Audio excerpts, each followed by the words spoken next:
Dear students, இப்போ நம்ம unit 4 ஓட MCQs பார்க்கலாம்.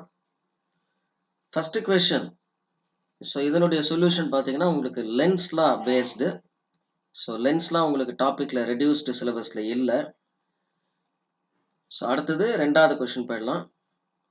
ஸோ இதில் ஒரு மேக்னெட்டிக் ஃபீல்டு, இந்த மேக்னெட்டிக் ஃபீல்டோட டைரக்ஷன் இன்டூ அப்படி கொடுத்துருக்காங்க. அதில் ஒரு ஆர்க் ஷேப்பில் ஒரு கம்பி ஒன்று, இந்த ரிங் ஒன்று ஃபாலோ ஆகுது. ஸோ இந்த கியூன்ற பாயிண்ட்ல அது உள்ள என்டர் ஆகி அப்படியே கீழே விழுது.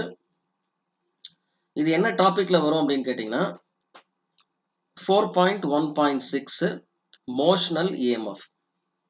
So second question 4.1.6 இதுதான் topic motional EMF. So motional EMF க்கு ஃபார்முலா என்ன? EMF ஓட மேக்னிடியூட் எண் மதிப்பை எழுதுறேன் நான், மின்னியக்கு விசை, அதாவது இயக்க மின்னியக்கு விசை BLV. ஸோ இதில் Lன்றது என்ன அப்படின்னு பார்த்தீங்கன்னா அந்த total length.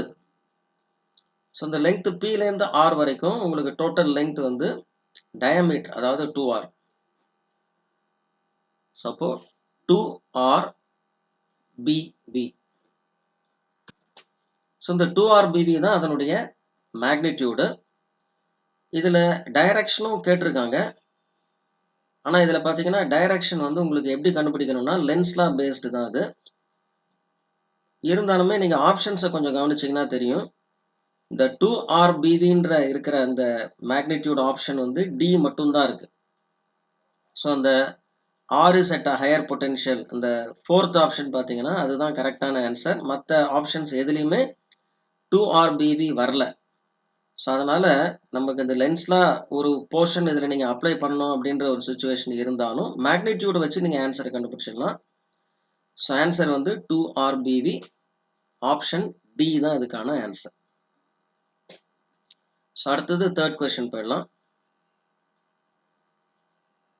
So third question வந்து இதுவும் பார்த்தீங்கன்னா உங்களுக்கு ஃபாரடேஸ் லாவோட ஈக்குவேஷன் இதில் யூஸ் பண்ணுற மாதிரி வருது. ஃபாரடேஸ் லா இட் செல்ஃப் வந்து உங்களுக்கு ரெடியூஸ்டு சிலபஸில் இந்த குறைக்கப்பட்ட பாடத்திட்டத்தில் இல்லைன்னாலும் நிறைய இடத்துல அந்த ஃபார்முலாவை நம்ம மின்னியக்கு விசைக்கான அந்த இஎம்எஃப்கான ஃபார்முலாவை நம்ம யூஸ் பண்ணுறோம். ஸோ அதனால் அதை நம்ம இன்க்ளூட் பண்ணிக்கலாம். ஸோ ஃபார்முலான்னு பார்த்தீங்கன்னா அதுக்கு மின்னியக்கு விசை, அதாவது EMF induced EMF minus d5b divided by dt. இதுதான் ஃபார்முலா. டிஃபரன்சியேஷன் தான் பண்ண போகிறோம். Minus d by dt of 5tயோட எக்ஸ்பிரஷன் அவங்களே கொடுத்துருக்காங்க. ஸோ 5t வந்து 10t squared minus 50, 10t squared minus 50t plus 250. இன்னொரு தடவை செக் பண்ணிக்கலாம். ஸோ இதை நீங்கள் டிஃபரன்ஷியேட் பண்ணும்போது ஃபஸ்ட்டு வந்து என்ன ஆகும், இந்த மைனஸ் 10 மைனஸ் வெளில இருக்கு, 10 இன்டூ டி ஸ்கொயர்டை டிஃபரன்ஷியேட் பண்ணிங்கன்னா 2t வரும். அடுத்தது மைனஸ் மைனஸ் ப்ளஸ் ஆகிடுது. 50tயை டிஃபரன்ஷியேட் பண்ணிங்கன்னா வித் ரெஸ்பெக்ட் டு டைம் வந்து 50 வரும். அடுத்தது இந்த 250 கான்ஸ்டன்ட், அது டிஃபரன்ஷியேட் பண்ணும்போது 0 ஆகிடும். ஸோ இதில் என்ன டைமில் நீங்கள் கண்டுபிடிக்கணும்னு கொடுத்துருப்பாங்க. t is equal to 3 seconds. அதை சப்ஸ்டியூட் பண்ணிப்போம். ஸோ சப்ஸ்டியூட் பண்ணிங்கன்னா e is equal to minus 10 into 2 20 into 3 minus 60 plus 50 minus 10 volt வருது. ஸோ இது என்ன ஆப்ஷன் இருக்குன்றதை செக் பண்ணிக்கலாம். மைனஸ் 10 வோல்ட் வந்து second option B, option B. So இதுக்கான ஆன்சர் வந்து ஆப்ஷன் பி தான் இதுக்கான ஆன்சர். அடுத்தது ஃபோர்த்து கொஸ்டின் போயிடலாம். ஸோ ஃபோர்த்து கொஸ்டின் பார்த்தீங்கன்னா உங்களுக்கு தன் மின் தூண்டல் எண், செல்ஃப் இண்டக்டன்ஸ் அப்படின்ற டாபிக். அது ஃபோர்த்து கொஸ்டின் வந்து செல்ஃப் இண்டக்டன்ஸ் அல்லது coefficient of self induction. So இது என்ன டாபிக்ல வருதுன்னு பார்த்தீங்கன்னா 4.3.1. ஸோ இந்த டாபிக் எடுத்து பார்த்தீங்கன்னா உங்களுக்கு செல்ஃப் இண்டக்டன்ஸோட ஃபார்முலா அதில் இருக்கும். நீங்கள் செக் பண்ணிக்கோங்க. அதனுடைய மேக்னிடியூட் மட்டும் இங்கே நமக்கு போட்டால் போதும். ஏன்னா எல் வந்து நம்ம கண்டுபிடிக்க வேண்டிய எல் வந்து உங்களுக்கு பாசிட்டிவ் குவான்டிட்டி தான். L into DI by DT தான் ஃபார்முலா. ஸோ இப்போ இதில் வந்து உங்களுக்கு என்ன கேட்குறாங்கன்னு பார்த்துங்க. தேர் ஆஸ்கிங் யூ எல் தான் கேட்குறாங்க. சுருளின் தன் மின் தூண்டல் எண் கேட்குறாங்க. Therefore L is equal to E, அதாவது மின்னியக்கு விசை divided by DI by DT. டிஐன்றது கரண்ட்ல என்ன வேரியேஷன், டிடின்றது என்ன time. Therefore L is equal to, இப்போ வேல்யூஸ் கொடுத்துருக்குறத நீங்கள் சப்ஸ்டியூட் பண்ணிக்க வேண்டியதான். 8 வோல்ட் வந்து உங்களுக்கு அதனுடைய இஎம்எஃப் டிவைடட் பை டிஐ பார்த்தீங்கன்னா டிஃபரன்ஸ் கரண்ட்ல என்ன டிஃபரன்ஸ் 2 ஆம்பியர்லேருந்து -2 ஆம்பியருக்கு மாறுது. ஸோ நீங்கள் final value minus initial value -2A minus again 2A போட்டிங்கன்னா -4A வரும். ஆனால் இது எல் வந்து உங்களுக்கு பாசிட்டிவ் குவான்டிட்டி தான், அதில் நெகட்டிவ்ல மீனிங் கிடையாது. ஸோ அதனால் நீங்கள் அந்த டிஃப்ரென்ஸ் மட்டும் போட்டுக்கலாம். 2 -2 அதாவது 4 டிவைடட் பை டைம் வந்து 0.05. 4 டிவைடட் பை 0.05. ஸோ இதை நீங்கள் ஒர்க் அவுட் பண்ணி பார்த்தீங்கன்னா ஆன்சர் 0.1 வருது. அதனுடைய யூனிட் வந்து ஹென்ரி தெரிஞ்சுக்கணும். ஸோ இது என்ன ஆப்ஷன் பார்ப்போம். ஆப்ஷன் வந்து டி. ஸோ 4th ஆப்ஷன் வருது. அடுத்து கொஸ்டின் நம்பர் 5 போயிடலாம்.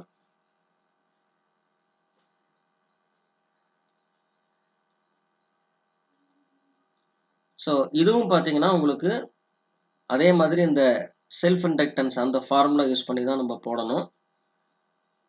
கரண்டோட வேரியேஷன் வந்து வித் ரெஸ்பெக்ட் டு டைம் இந்த கிராஃப்ல கொடுத்துருக்காங்க. இன்டியூஸ்ட் இஎம்எஃப் வந்து இப்போ எப்படி வேரி ஆகும் அப்படின்னு ஒரு காயில்னா செல்ஃப் இண்டக்டன்ஸ் மட்டும்தான் இதில் involved. So formula involved here வந்து E is equal to L into DI by DT. So இப்போ நம்ம அந்த கிராஃப் எடுத்துப்போம்.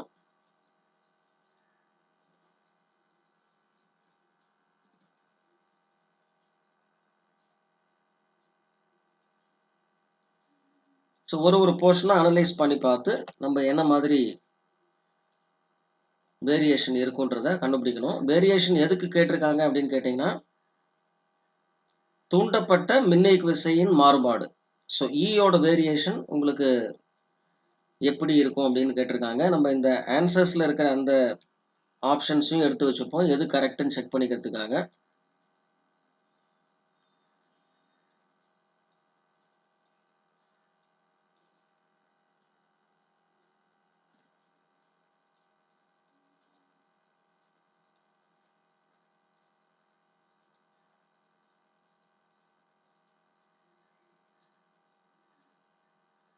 ஓகே. ஸோ இப்போ ஃபர்ஸ்ட் போர்ஷன் இந்த 0லேருந்து T/4 எடுத்து பாருங்க. இந்த போர்ஷன் இங்கேருந்து இது வரைக்கும் கரண்ட் வந்து உங்களுக்கு கான்ஸ்டண்ட்டாக இன்க்ரீஸ் ஆகுது. அப்போ DI/dt எப்படி இருக்கும் அப்படின்னு கேட்டிங்கன்னா கான்ஸ்டண்ட்டாக இருக்கும். DI/dt வந்து ஒரு வேல்யூ இருக்கு. சிம்பிளாக சொல்லணும் அப்படின்னு கேட்டிங்கன்னா இதுதான் DI, இங்கேருந்து இது வரைக்கும் இருக்கிறது இதுதான் DI, இது வந்து DT. ஸோ இந்த வேல்யூ வந்து பார்த்தீங்கன்னா நீங்கள் இதில் எந்த போர்ஷன் எடுத்தாலும் உங்களுக்கு ஒரே மாதிரி தான் இருக்கும். இந்த ஸ்லோப் வந்து சேமாக இருக்கு. அப்போ ஃபர்ஸ்ட் போர்ஷனை பொறுத்த வரைக்கும் DI/dt வந்து ஒரு பாசிட்டிவ் வேல்யூ இருக்கு. ஃபார்முலாவில் வந்து ஒரு மைனஸ் வரும், ஞாபகம் வச்சுக்கணும். அது ரொம்ப முக்கியம். இந்த இடத்துல வந்து மைனஸ் இஎம்எஃப்க்கு வந்து மைனஸ் ப்ளஸ் உண்டு. எல் எந்த வேல்யூ வேணா இருக்கட்டும், ஆனால் DI/dt கான்ஸ்டண்ட்டாக இருக்கு. ஸோ மைனஸ் சம் வேல்யூ எல்லுக்கு இது வந்து ஒரு பாசிட்டிவ் கான்ஸ்டன்ட். இது அப்போ இந்த 4 ஆப்ஷன்ல எது கரெக்டாக வரும் நம்ம கொஞ்சம் செக் பண்ணோம்னா இந்த 4 ஆப்ஷன் எடுத்துப்போம். கான்ஸ்டன்ட் வேல்யூ இருக்கு, கான்ஸ்டன்ட் வேல்யூ ஆனால் நெகட்டிவ்ல வருது. ஸோ இந்த இதுதான் உங்களுக்கு கரெக்டாக செட் ஆகும்.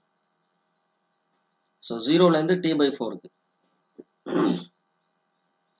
அடுத்த போர்ஷன் பாருங்க, T/4லேருந்து T/2க்கு கரண்ட் வந்து கான்ஸ்டன்டா இருக்கு. அப்போ நீங்க with respect to time differentiate பண்ணீங்கன்னா 0 ஆயிடும் இல்லையா? ஸோ அப்போ இந்த போர்ஷன்ல அது 0 ஆயிடுது. இதுவும் கரெக்டாக வருது. ஸோ இந்த பாயிண்ட் வரைக்கும் இதை நெகட்டிவ் மேக்ஸிமம் இருந்துட்டு கான்ஸ்டன்டா சடனாக இந்த இடத்துல 0 ஆயிடுது. அடுத்தது T/2ல இருந்து 3T/4 அந்த போர்ஷன்ல எப்படி இந்த இடத்துல பாசிட்டிவ் ஸ்லோப் இருந்துச்சோ அது மாதிரி இந்த இடத்துல நெகட்டிவ் ஸ்லோப், கான்ஸ்டன்டா ஒரு நெகட்டிவ் ஸ்லோப். இப்போ இந்த இடத்துல ஒரு மைனஸ் போட்டுட்டோம் அப்படின்னா பாசிட்டிவ் வேல்யூ கான்ஸ்டன்டா ஒரு positive value. So positive value constant. அடுத்தது 3t/4லேருந்து t வரைக்கும் அந்த லாஸ்ட் அந்த டைம் பீரியட் முடிகிற வரைக்கும். ஸோ இதில் பார்த்தீங்கன்னா உங்களுக்கு கான்ஸ்டன்டா ஒரே வேல்யூ கரண்ட் ஜீரோவாக இருந்தாலும் கான்ஸ்டன்ட் டிஃபரன்ஷியேட் பண்ணிங்கன்னா ஆன்சர் 0 ஆகிடும். அப்போது சடனாக இந்த இடத்துல 0 ஆகுது, இந்த இடத்துலேருந்து டக்குன்னு 0 வந்து அப்படியே மெயின்டைன் ஆகுது. ஸோ ஆப்ஷன் ஏ தான் இதுக்கு கரெக்டான ஆன்சர். அடுத்து கொஸ்டின் நம்பர் 6 போயிடலாம்.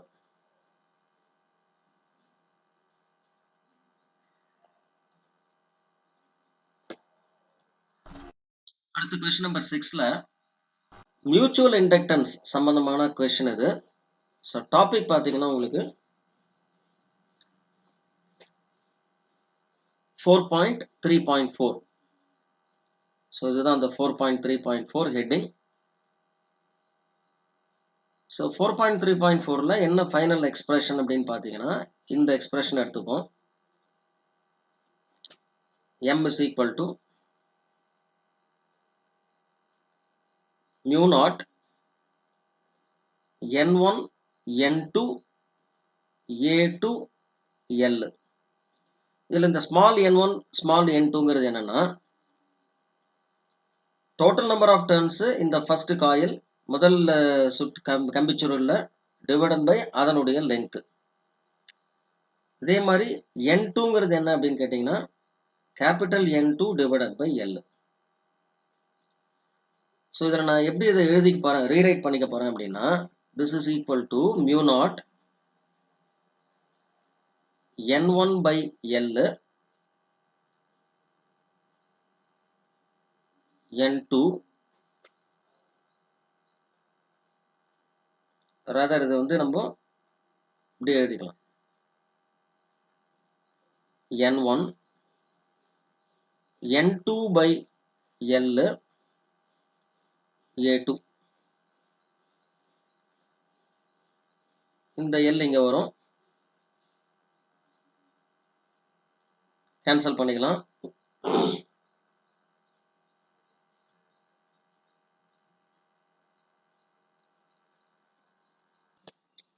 ஸோ எக்ஸ்பிரஷன் பார்த்தீங்கன்னா இப்படி ஆகிடும். m is equal to mu naught n1 n2 a2ன்னு வரும். ஸோ இப்போ நம்ம கொஸ்டினில் இருக்கிற டேட்டாவெல்லாம் அதில் சப்ஸ்டியூட் பண்ணிக்கலாம். ஸோ பார்த்தீங்கன்னா அந்த கிராஸ் செக்ஷனல் ஏரியா வந்து 4 சென்டிமீட்டர் ஸ்கொயர்டு கொடுத்துருக்காங்க. 10 நம்பர் ஆஃப் டர்ன்ஸு 10. அடுத்தது பார்த்தீங்கன்னா 15 நம்பர் ஆஃப் டர்ன்ஸ் வந்து 15 பர் சென்டிமீட்டர்னு கொடுத்துருக்காங்க. And 10 centimetre square. இதில் நீங்கள் எந்த ஏரியா சப்ஸ்டியூட் பண்ணோம் அப்படின்னா எது சின்னதாக இருக்கோ அதுதான் சப்ஸ்டியூட் பண்ணணும். ஏன்னா பெரிய அந்த காயிலுக்கு உள்ளுக்குள்ளே அந்த சின்ன காயிலுக்குள்ளே இருக்கக்கூடிய அந்த போர்ஷனுக்கு மட்டும்தான் மேக்னெட்டிக் ஃபீல்டு லிங்க் ஆகும். ஸோ அதனால் 4 சென்டிமீட்டர் ஸ்கொயர் தான் நம்ம இதில் A2ன்னு எடுத்துக்க போகிறோம். மற்றபடிக்கு அந்த அதனுடைய நம்பர் ஆஃப் டர்ன்ஸு 10. ஸோ அதை அப்படியே எடுத்துக்க போகிறோம். n2 அந்த n1 ஸ்மால் n1ங்கிறது என்ன அப்படின்னா 15 பர் சென்டிமீட்டர், 15 சுற்றுகள் 1 சென்டிமீட்டருக்கு. பர் சென்டிமீட்டர் வந்து 15. முக்கியமாக நீங்கள் கவனிக்க வேண்டியது இந்த 10 சென்டிமீட்டர்ஸ் கூட நீங்கள் இந்த ஏல சப்ஸ்டியூட் பண்ணக்கூடாது. ஸோ அதுதான் ரொம்ப கேர்ஃபுல்லாக நம்ம சப்ஸ்டியூட் பண்ணும்போது எழுதிக்கணும். ஸோ மியூ நாட்டோட value therefore I will substitute the values 4 into 3.14 into 10 power minus 7. Mu நாட்டுக்கு வேல்யூ என்ன 4 pi into 10 power minus 7 henry per metre. So பைக்கு பதிலாக 3.14 போட்டாச்சு. n1 வந்து 15 டர்ன்ஸு பர் சென்டிமீட்டர். ஸோ அதனால் பர் சென்டிமீட்டரை நம்ம கன்வெர்ட் பண்ணிட்டோம் மீட்டரா. n2 வந்து number of turns 10, 4 centimetre square, 4 into 10 power minus 4. So இதை எவாலுவேட் பண்ணுவோம். எவாலுவேட் பண்ணிங்கன்னா ஆன்சர் வந்து 7.54 into 10 power minus 6ன்னு வருது. அதோட யூனிட் வந்து ஹென்ரி. ஸோ இது என்ன ஆப்ஷன் வருதுன்னு பார்க்கலாம். ஆப்ஷன் ஏ வருது, ஏன்னா மைக்ரோ ஹென்ரின்னு வருது. ஸோ இதை தான் நம்ம மைக்ரோ ஹென்ரின்னு சொல்லலாம். ஸோ ஆப்ஷன் ஏ, இந்த கொஸ்டினுக்கு ஆன்சர் வந்து ஆப்ஷன் ஏ. அடுத்து கொஸ்டின் நம்பர் 7க்கு போயிடலாம். ஸோ கொஸ்டின் நம்பர் 7 வந்து மின் மாற்றி, ஸோ அதாவது டிரான்ஸ்ஃபார்மர் பேஸ்டு. அவங்க டிரான்ஸ்ஃபார்மரில் அதனுடைய எஃபிஷியன்சி பற்றி கொடுக்கல அப்படின்னா நம்ம we have to assume that it is an ideal transformer. நல்லியல்பு மின்மாற்றி, லட்சிய மின்மாற்றின்னு நம்ம அதை எடுத்துக்கணும். ஸோ இதில் என்னென்ன கொடுத்துருக்காங்க, என்ன கேட்டிருக்காங்க அப்படின்னு பார்த்தீங்கன்னா, செகண்டரி காயிலில் துணை சுருளில் இருக்கக்கூடிய மின்னோட்டம் IS தான் கேட்டிருக்காங்க. ஸோ அப்போ ஈக்குவேஷன் வந்து உங்களுக்கு 7th கொஸ்டினுக்கு IS டிவைடட் பை IP, இது நம்ம வந்து ஐடியல் டிரான்ஸ்ஃபார்மர், நல்லியல்பு மின்மாற்றி. NP by NSன்னு வரும், மாறி வரும். IS கேட்டிருக்காங்க, IS is equal to IP into NP by NSன்னு வரும். இப்போ வேல்யூஸை நம்ம சப்ஸ்டியூட் பண்ணிப்போம், அதில் பிரதியிடுவோம். ஸோ ஐபின்றது பிரைமரியில் இருக்கக்கூடிய கரண்ட். ஸோ பிரைமரியில் கரண்ட் வந்து 6 ஆம்பியர். ஸோ 6 இன்ட்டு என்பின்றது பிரைமரியோட நம்பர் ஆஃப் டர்ன்ஸ். ஸோ பிரைமரியில் 410, அடுத்தது 1230. ஸோ இதை நீங்கள் எவாலுவேட் பண்ணீங்கன்னா 2 ஆம்பியர்ஸ் ஆன்சர் வருது. ஸோ என்ன ஆப்ஷனுங்கிறத செக் பண்ணிடலாம். Option A. அடுத்து question number 8. So question number 8 பார்த்தீங்கன்னா இதுவும் வந்து உங்களுக்கு டிரான்ஸ்ஃபார்மர் பேஸ்டு கொஸ்டின் தான், மின்மாற்றி, இறக்கு மின்மாற்றி. ஸோ இதில் வந்து என்ன எஃபிஷியன்சின்னு கேட்குறாங்க, பயனுறு திறன். So what is the efficiency? So டாபிக்னு பார்த்தீங்கன்னா இது ரெண்டுமே 4.6.1 தான் டாபிக். புக்கில் நீங்கள் செக் பண்ணிக்கோங்க. எஃபிஷியன்சிக்கு என்ன ஃபார்முலா? பயனுறு திறன் eta is equal to output power divided by input power. வெளியீடு மின்திறன் டிவைடட் பை உள்ளீடு மின்திறன். ஸோ திறனுக்கு என்ன formula? Power is equal to voltage into current. இப்போ வெளியீடுனா secondary, VS IS divided by VP IP. So இப்போ என்னென்ன டேட்டா கொடுத்துருக்காங்களோ அதை சப்ஸ்டியூட் பண்ண வேண்டியதான்.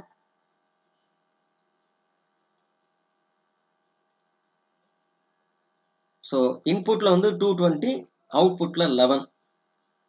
ஸோ அதே மாதிரி கரண்ட் வந்து இன்புட்டில் 6, அவுட்புட்டில் 200. So 11 into 100.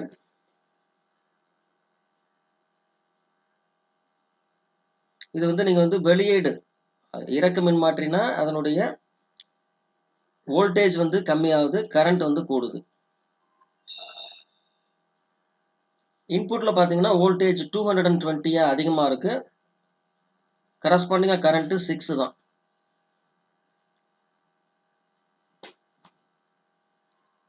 ஸோ இதை நீங்கள் எவாலுவேட் பண்ணீங்கன்னா ஆன்சர் 0.83 வருது. செக் பண்ணிக்கோங்க, இது என்ன ஆப்ஷன் பார்த்துடலாம். 0.83 வந்து option B. So next question number 9க்கு போயிடலாம்.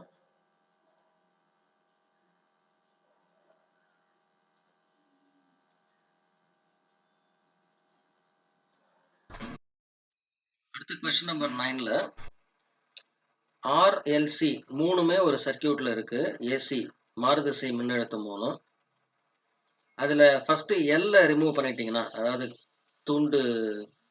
மின் தூண்டியை ரிமூவ் பண்ணிட்டீங்கன்னா அந்த ஃபேஸ் டிஃபரன்ஸ், கட்ட வேறுபாடு வந்து வோல்டேஜுக்கும் கரண்ட்டுக்கும் π/3. அடுத்தது அந்த எல் அப்படியே இன்க்ளூட் பண்ணிட்டு சியை மட்டும் ரிமூவ் பண்ணிட்டீங்கன்னா திரும்பவும் π/3 தான் உங்களுக்கு ஃபேஸ் டிஃபரன்ஸ் அப்படின்னு சொல்றாங்க. திறன் காரணி என்னன்னு கேட்டிருக்காங்க, பவர் ஃபேக்டர் எவ்வளோன்னு கேட்டிருக்காங்க. டாபிக் வந்து பார்த்தீங்கன்னா 4.7.4, 7.5, 7.6 அதை பேஸ் பண்ணி போடணும். ஸோ ஃபர்ஸ்ட் வந்து உங்களுக்கு எல்லை ரிமூவ் பண்ணிட்டாங்க அப்படின்னா உங்களுக்கு ஃபேசர் டயக்ராம் கட்டப்படம் வந்து இப்படி வரும். இது ஆர், இது வந்து XC. ஸோ இதனுடைய ரிசல்டன்ட் வந்து இப்படி இருக்கும்.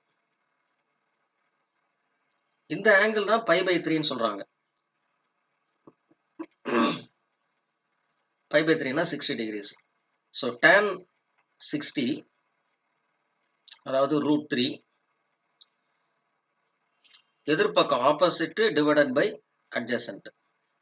இப்போ இதுலேருந்து நமக்கு XC என்ன கிடைக்குதுன்னு பார்த்தீங்கன்னா XC அதாவது வந்து கெப்பாசிட்டிவ் ரியாக்டன்ஸ் மின்தேக்கியின் மின்மறுப்பு √3 × R வருது. அடுத்தது C ரிமூவ் பண்ணிட்டு L மட்டும் இன்க்ளூட் பண்ணீங்கன்னா உங்களுக்கு அதனுடைய ஃபேசர் டயக்ராம் இப்படி வரும். இது வந்து R. இதுலயும் பார்த்தீங்கன்னா உங்களுக்கு ஆங்கிள் 60 டிகிரிஸ்ல தான் உங்களுக்கு அந்த ஃபேஸ் டிஃபரன்ஸ் வருது. ஸோ இப்போ இதன்படி பார்த்தீங்கன்னா √3 இஸ் ஈக்குவல் டு அதாவது tan 60 √3 is equal to XL/R வரும். XL இஸ் ஈக்குவல் டு √3Rன்னு வருது.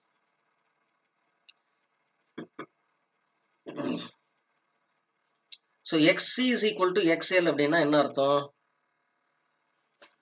டோட்டல் ஃபேஸ் டிஃபரன்ஸ் வந்து 0 வரும். அதே மாதிரி பார்த்தீங்கன்னா Z ஈக்குவல் டு √ இந்த ஃபார்முலாவில் அப்ளை பண்ணீங்கன்னா R² + XL - XC ஹோல் ஸ்கொயர்ல போட்டிங்கன்னா இது ரெண்டும் சேம்ன்றதுனால இது 0 ஆகிடும். Z equal to R. So Z equal to Rன்னு சொல்லும்போது ஆப்வியஸ்லி பார்த்தீங்கன்னா உங்களுக்கு cos φ வந்து Z/R வரும். அதாவது வந்து உங்களுக்கு அந்த cos φ பவர் ஃபேக்டர் கண்டுபிடிக்கணும். திறன் காரணிங்கிறது இதுதான். திறன் காரணி அல்லது பவர் ஃபேக்டர் cos φ. இதை கண்டுபிடிக்கிறதுக்கு நீங்கள் திரும்பவும் RLC 3மே இருக்கிற மாதிரி ஒரு ஃபேசர் டயக்ராம் வரைஞ்சிங்கன்னா அந்த ஃபேசர் டயக்ராம் எப்படி இருக்கும்? XL - XC இங்கே இருக்கும் அல்லது XC - XL எது பெருசோ அதுலேருந்து எது சின்னதோ அதை மைனஸ் பண்ணிக்கணும். R இப்படி இருக்கும். ஸோ இதனுடைய காம்பினேஷன் வந்து இப்படி இருக்கும். இதுதான் இசட்டோட எக்ஸ்பிரஷனாக இருக்கும். இசட். ஸோ இதில் cos φ பார்த்தீங்கன்னா cos φ is equal to adjacent R divided by hypotenuse கர்ணம். இந்த இசடும் ஆரும் ஈக்குவலுங்கிறதுனால cos φ 1 ஆயிடுது. ஸோ cos φ 1 இதுதான் வந்து உங்களுக்கு திறன் காரணி. ஸோ ஆப்ஷன் என்னன்னு பார்ப்போம். ஆப்ஷன் சியில் தான் உங்களுக்கு 1ன்னு வருது. So option C 9th question.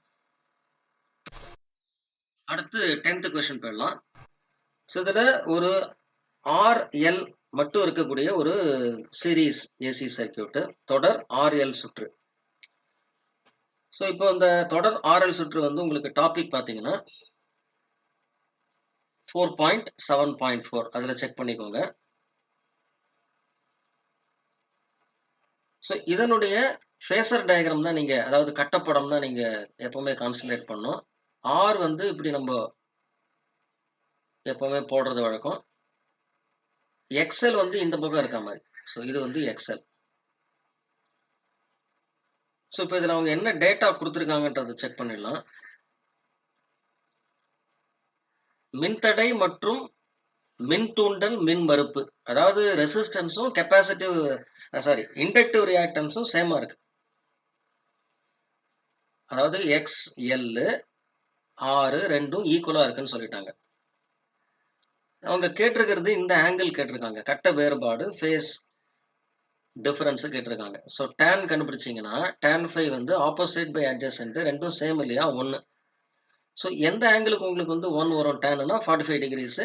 அதை நம்ம ரேடியன்ஸில் எழுதும்போது π/4. ஆப்ஷன் செக் பண்ணிடலாம். ஆப்ஷன் 10th கொஸ்டினுக்கு வந்து π/4 வந்து ஃபர்ஸ்ட் ஆப்ஷன் ஏ.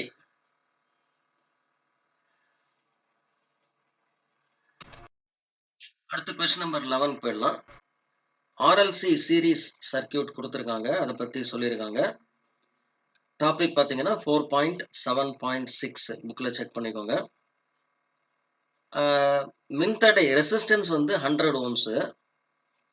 அதனுடைய மின்னழுத்த வேறுபாடு வந்து அதாவது வோல்டேஜ் வந்து 40 வோல்ட்ஸு. ஒத்ததிர்வு அதிர்வெண்ணு கொடுத்துட்டாங்க. ரெசோனன்ஸ் அப்போ இதுல இருக்கு. ரெசோனன்ஸ் அப்படின்னு சொன்னாலே உங்களுக்கு தெரிஞ்சிருக்கணும். VL is equal to VC. So அந்த வோல்டேஜ் வந்து 0 ஆயிடும், கேன்சல் ஆயிடும். XL equal to XC.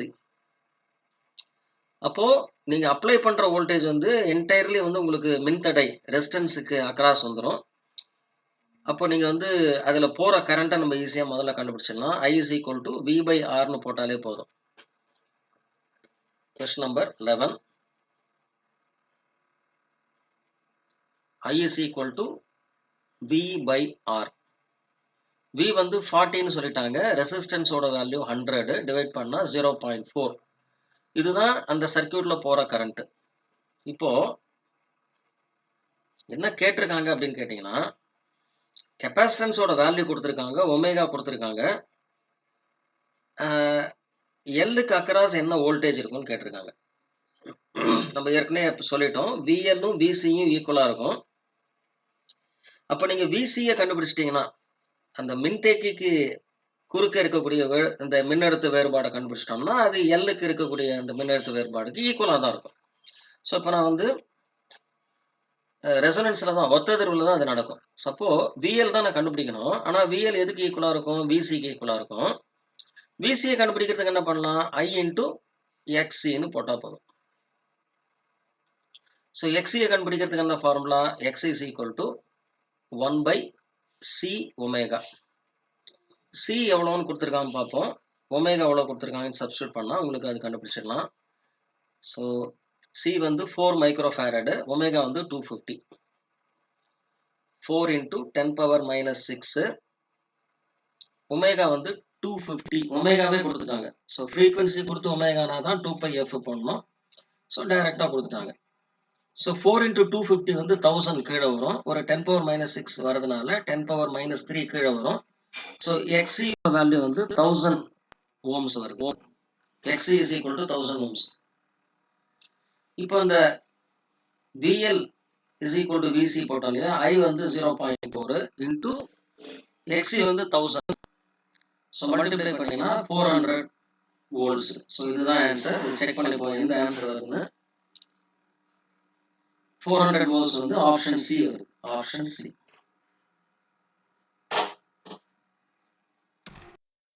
அடுத்த கொஸ்டின் நம்பர் 12 போயிடலாம். ஸோ இதுலேயும் பார்த்தீங்கன்னா RLC மூணுமே இதில் தொடர் இணைப்புல சீரீஸ்ல இருக்கு. வோல்டேஜ் அந்த EMF ஓட மின்னியக்குவிசையோட ஈக்குவேஷன் கொடுத்துருக்காங்க. என்ன திறன் இழப்புன்னு கேட்டிருக்காங்க. பவர் லாஸ் என்னன்னு கேட்டிருக்காங்க. பவர் லாஸோட டாபிக் பார்த்தீங்கன்னா 4.8.1ல வரும். இந்த ஆவரேஜ் பவருக்கான ஃபார்முலா தான், அதாவது சராசரி மின்திறனுக்கான ஃபார்முலா தான் நம்ம யூஸ் பண்ணணும். மோரோவர் நமக்கு வந்து அந்த சீரீஸ் RLC தொடர் இணைப்புல என்ன ஃபார்முலாவோ அந்த ஃபார்முலாஸை அப்ளை பண்ணணும். ஸோ ஈக்குவேஷன் முதல்ல எழுதிப்போம். இந்த கொஸ்டின் அப்படியே நம்ம எடுத்துப்போம் டேட்டாக்காக.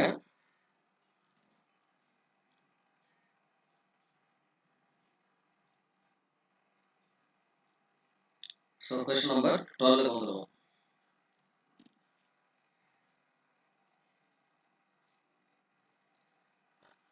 சரி, இப்போ கொஸ்டின் நம்பர் 12ஓட சொல்யூஷன்.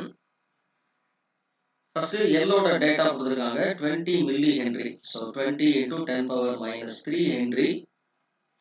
கெப்பாசிட்டன்ஸ் பார்த்தீங்கன்னா 50 microfarad, 50 into 10 power minus 6. Resistance பார்த்தீங்கன்னா 40 ohms. V ஓட எக்ஸ்பிரஷன் கொடுத்துருக்காங்க. V is equal to 10 into sin 340t. So regular ஈக்குவேஷனை கம்பேர் பண்ணி பார்த்து நம்ம வேல்யூஸை ஐடென்டிஃபை பண்ணிக்கலாம். இதுதான் நம்ம யூஸ்வலாக போடுற ஈக்குவேஷன். இது வந்து பெரும மின்னழுத்தம், மேக்ஸிமம் வோல்டேஜ் அல்லது மேக்ஸிமம் EMF. அப்போ Vm is equal to 10ன்னு கண்டுபிடிச்சிட்டோம். இந்த கரண்ட்டை கண்டுபிடிக்கிறதுக்கு இது யூஸ்ஃபுல்லாக இருக்கும். மோரோவர் நம்ம பவர் லாஸ் கண்டுபிடிக்கும் போதும் இந்த VM, IM அதெல்லாம் நமக்கு தேவைப்படும். ஒமேகா பார்த்தீங்கன்னா ஒமேகா வர வேண்டிய இடத்துல இந்த டேர்ம் வருது. So this is omega, radian per second. சரி, இப்போ நம்ம வந்து ஃபர்ஸ்ட் கண்டுபிடிக்க வேண்டிய ஃபார்முலா என்னவோ அதுதான். ஸோ பவர் லாஸுக்கு என்ன ஃபார்முலானா ஆவரேஜ் பவருக்கான ஃபார்முலா இஆர்எம்எஸ் அல்லது பிஆர்எம்எஸ் எப்படி போட்டாலும் சரிதான். So VRMS IRMS cos phi. So VRMS வந்து நம்ம ஈஸியாக கண்டுபிடிச்சிடலாம். விஆர்எம்எஸ் வந்து இதுலேருந்து கண்டுபிடிச்சிடலாம். Vm divided by root 2. IRMS கண்டுபிடிக்கணும் அப்படின்னா ஐஆர்எம்எஸ் எப்படி கண்டுபிடிக்கணும்? I is equal to ohm's law படி ஐ மேக்ஸிமம் ஃபர்ஸ்ட் வந்து V maximum divided by what is the total impedance, மின் எதிர்ப்பு என்னன்றதை கண்டுபிடிக்கணும். காஸ் ஃபை கண்டுபிடிக்கிறதுக்கு உங்களுக்கு கட்டப்படம் போட்டிங்கன்னா இப்படி தான் கட்டப்படம் வரும். எக்ஸ்எல் மைனஸ் எக்ஸி நம்ம வந்து இது வந்து இப்படி போட்டுப்போம். ஸோ இதில் எது பெருசோ அதுலேருந்து எது சின்னதை மைனஸ் பண்ணிக்கணும். இது இசட். இந்த ஆங்கிள் இருக்கு பாருங்க, இதுக்கு தான் நம்ம காஸ் ஃபை கண்டுபிடிக்கணும். ஸோ அப்போ நம்ம எக்ஸ்எல் எக்ஸி கண்டுபிடிச்சா தான் இதை ப்ரொசீடே பண்ண முடியும். ஸோ அதை தான் இப்போ பண்ண போகிறோம். சரி, ஃபர்ஸ்ட் இப்போ எக்ஸ்எல் கண்டுபிடிப்போம். எல் ஒமேகா இல்லையா? எல்லோட value 20 into 10 power minus 3 into omega வந்து 340. ஸோ இந்த ஆன்சர் பார்த்தீங்கன்னா 6.8 வருது. 6.8 ஓம். அடுத்து எக்ஸி கண்டுபிடிக்கணும்னா 1/c ஒமேகா இல்லையா? 1/c வந்து 50 into 10 power minus 6 into omega வந்து 340. இதை நீங்க எவாலுவேட் பண்ணி பார்த்தீங்கன்னா ஆன்சர் இதுல 58.8 செக் பண்ணிக்கோங்க, இவ்வளோ ஓம்ஸ் வருது.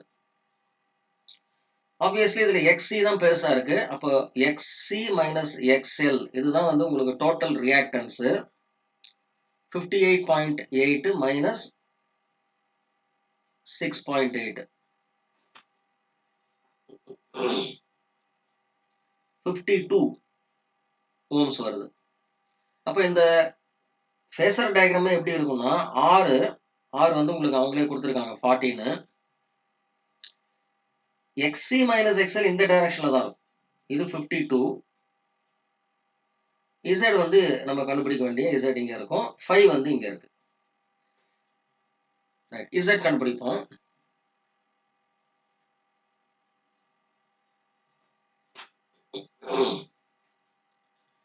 Z equal to Pythagoras theorem தான். Root of R square plus XC minus XL the whole square. So root of 40 squared plus 52 square.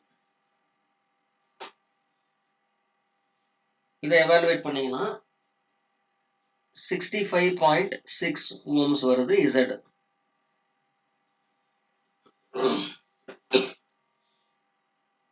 So IM இப்போ கண்டுபிடிக்கலாம். IM is equal to PM divided by Z இல்லையா? PM வந்து 10 divided by 65.6. அடுத்தது cos phi நமக்கு தேவைப்படுது. Cos phi என்னது? adjacent side divided by hypotenuse. 40 divided by 65.6.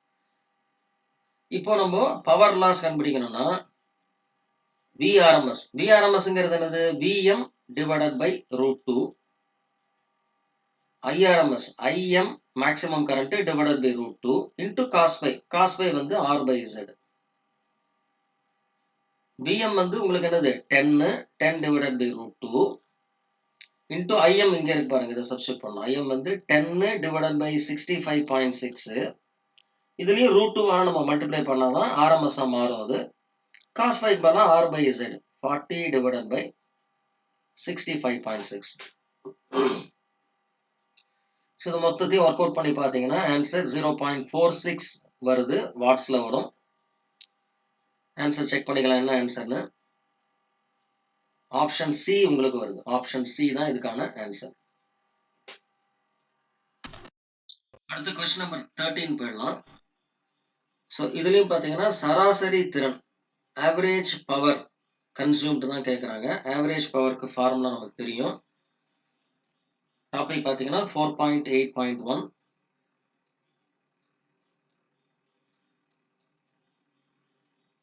So டேட்டாவை எடுத்துக்கலாம் நம்ம.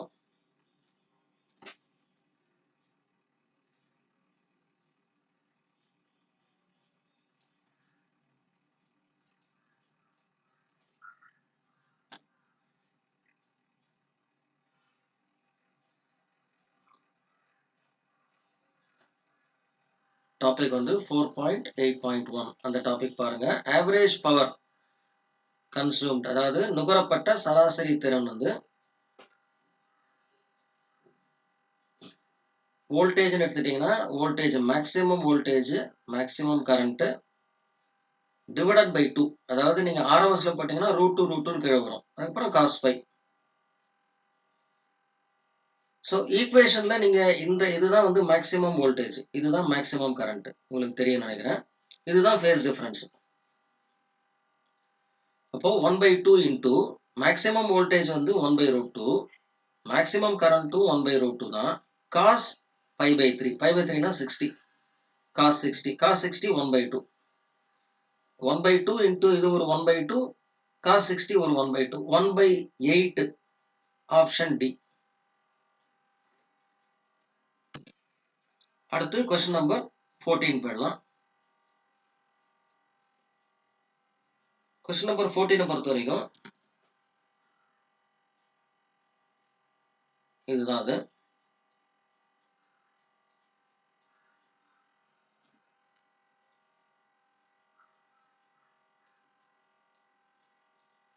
ரைட்.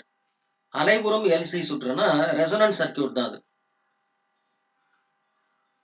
இப்போ இதுல மேக்ஸிமம் எவ்வளோ எனர்ஜி வந்து உங்களுக்கு ஸ்டோர் ஆக முடியும் கெப்பாசிட்டன்ஸ்ல, யூஎம்னு போட்டுப்போம். Q²/2c, ஏன்னா சார்ஜ் கொடுத்துருக்கனால அந்த பேசிஸ்ல ஹாஃப் சிவிஎஸ் கூட ஒரு ஃபார்முலா இருக்கு. ஆனால் Q²/2c தான் நமக்கு இதுல ரெலவெண்டா இருக்கும். ஸோ இப்போ இதுல வந்து ஆசிலேட் ஆகிற சர்க்கியூட்ல பார்த்தீங்கன்னா எந்த பர்டிகுலர் பாயிண்ட்ல வந்து ரெண்டுனுடைய எனர்ஜியும் ஆற்றலும் மின் மற்றும் காந்த புலங்கள் எலக்ட்ரிக்கல் எனர்ஜியும் மேக்னெட்டிக் எனர்ஜியும் ஈக்குவலா இருக்கணும். அந்த டைம்ல எவ்வளவு சார்ஜ் வந்து உங்களுக்கு கெப்பாசிட்டன்ஸ்ல ஸ்டோர் ஆகும்னு கேட்டிருக்காங்க. அந்த டைம்ல எவ்வளவு சார்ஜ் ஸ்டோர் ஆகுங்கிறத நம்ம யூ டேஷ் வச்சுப்போம், எவ்வளோ எனர்ஜின்றத. ஸோ அதை சார்ஜ் வந்து நம்ம Q டேஷ் தான் கண்டுபிடிக்க போகிறோம். கெப்பாசிட்டன்ஸ் மாற போகிறது இல்லை. ஆனால் இந்த யூ டேஷ்ங்கிறது எப்படி இருக்கும்னு கேட்டிங்கன்னா மேக்ஸிமம் எவ்வளோ சார்ஜ் உங்களுக்கு எவ்வளோ எனர்ஜி ஸ்டோர் ஆக முடியுமோ அதில் பாதியாக தான் இருக்க முடியும். ஏன்னா ரெண்டுமே ஈக்குவல்னு சொல்லியிருக்காங்க. பார்த்தீங்கன்னா மேக்ஸிமம் வந்து இதுதான் யூஎம் தான் மேக்ஸிமம் எனர்ஜி ஸ்டோர்டு. இது வந்து கெப்பாசிட்டன்ஸ்ல பாதியாகவும் இண்டக்டன்ஸ்ல பாதியாகவும் ஸ்டோர் ஆகுது. இது ரெண்டும் ஈக்குவல், பாதினா ரெண்டும் ஈக்குவல். அப்போ எய்தர் யூசி ஆர் யூஎல் எதுக்கு ஈக்குவலா இருக்கும் அப்படின்னு கேட்டீங்கன்னா மேக்ஸிமம்ல பாதியா இருக்கும். சரி, அப்போ மேக்ஸிமமோட எக்ஸ்பிரஷன் இதுல சப்ஸ்டியூட் பண்ணி நம்ம செக் பண்ணிக்கணும். Q dash squared divided by 2c தான் யூ டேஷ். யூஎம் வந்து உங்களுக்கு Q²/2c, அது ஒரு 2ஆல டிவைட் பண்ணிக்கணும்.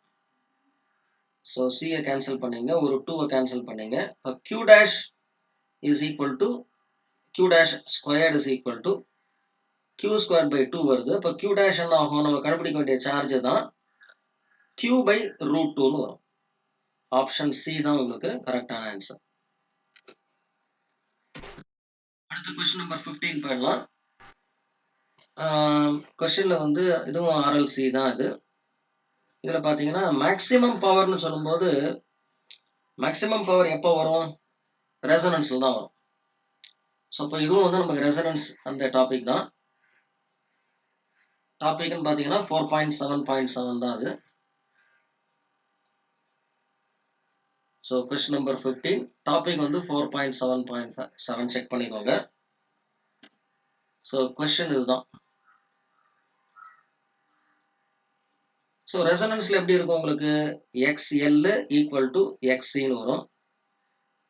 XL வந்து L ஒமேகா, நம்ம ரெசனன்ஸுங்கிறதுனால அந்த ஃப்ரீக்வன்சியை ஒமேகா-ஆர்னு வச்சுப்போம். 1/C omega-R. ஸோ நீங்க ஒமேகா-ஆர் ஒரு சைடு எடுத்துட்டு வந்து நீங்க ஸ்கொயர் பண்ணீங்கன்னா omega-R squared equal to 1/LC வரும். Omega is equal to 1 by root LC வரும். ஒமேகா இட் செல்ஃப் வந்து 2 பை இல்லையா, 2 பை எஃப் தானே, 2 pi FR is equal to 1 by root LC. அப்போ FR is equal to 1 by 2 by root LC. இது resonant frequency, ஒத்ததிர்வு அதிர்வெண். இது square பண்ணிட்டீங்கன்னா FR square is equal to, உங்களுக்கு அந்த ரூட்டை நம்ம எலிமினேட் பண்ணிடலாம். ஸோ அப்போ அவங்க கேட்டிருக்கிறது வேல்யூ ஆஃப் சி தானே கேட்டிருக்காங்க. அப்போ சி கண்டுபிடிக்கணும்னா சியை ஒரு சைடு கொண்டு வந்துருங்க. C is equal to 1 by 4 pi square L into FR ஸ்கொயர்னு வரும். 1 பை 4 பை ஸ்கொயர் அப்படியே இருக்கட்டும். எல்லோட டேட்டால உங்களுக்கு 20 பை பை ஸ்கொயர் அதை கேன்சல் பண்ணிக்கலாம். அதுக்காக எஃப் வந்து 50, ஸோ 50 இன்டூ 50. ஸோ இதை நீங்கள் எவாலுவேட் பண்ணீங்கன்னா உங்களுக்கு ஆன்சர் ஈஸியாக கிடச்சிரும். ஆன்சர் பார்த்தீங்கன்னா 0.5 இன்டூ 10 பவர் மைனஸ் 5 வருது. இதை நீங்கள் ரீஅரேஞ்ச் பண்ணீங்கன்னா 5 இன்டூ 10 பவர் மைனஸ் 6 ஃபேரட்னு வரும். இந்த 10 பவர் மைனஸ் 6 ஃபேரட் வந்து மைக்ரோ ஃபேரட்னு நமக்கு தெரியும். ஸோ ஆப்ஷன் டி தான் இதுக்கான ஆன்சர். தேங்க்யூ.